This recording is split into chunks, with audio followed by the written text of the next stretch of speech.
Hey, Double W. This is screen name Robin Dean on the Hawk GT forums. You had asked me to show you some Twisted Throttle Bandit 1200 mounts for their luggage adapters. Those tend to be universal to a variety of different companies, and they send you an adapter plate. I'm sure everybody else has heard of them. But let's start with this is our Honda Hawk this is our Nighthawk 250 with the marred flywheel shaft. Of course, here's my Hawk GT, which we're going to be replacing this bulb and a mess of other things, because I don't know, guys, I may be in over my head on this one. I've gotten to know modern bikes so much that now I look at the old vintage stuff and I just start losing my mind. Anyhow, here's our Bandit 1200.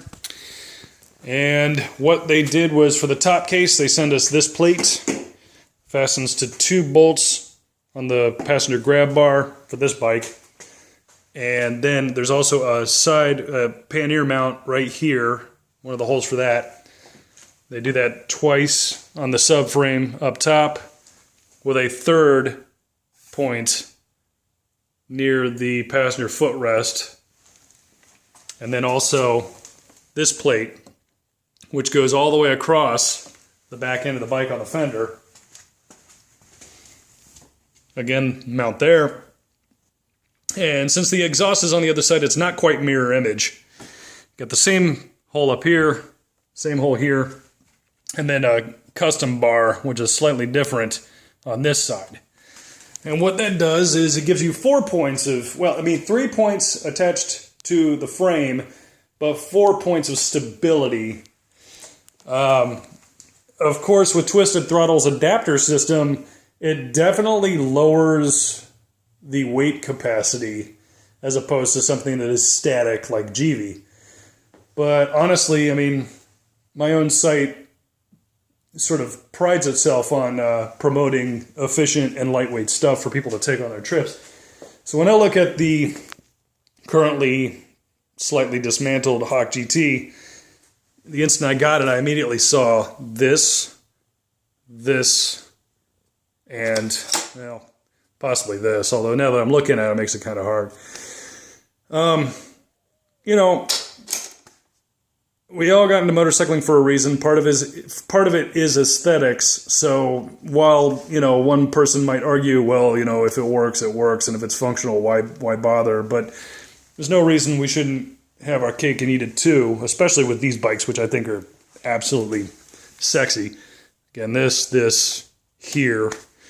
I feel like if you know the capacity of whatever it is you're trying to design, and you stipulate that, then there should be some possibility.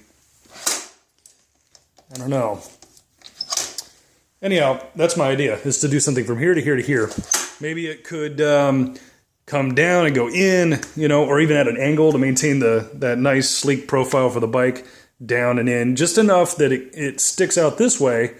So, I mean, and absolutely as close as possible, so that any soft bags we decide to get could be draped over the side, still have a really sleek, hugging profile for the tail section, and have stability that protects the plastics. So, there you go. That was my idea. And that's how they... the screws. Let's see here. Where are they at? Where are those screws at? I'm looking for the... Is that it? No, that's not. Looking for the fasteners that they used. Because I've got the hard... Here we go. It's these locking screws. So these have a series of washers and pins that allow them to fasten in. So the part basically goes in there and then rolls into place and kind of clicks. They're click lock.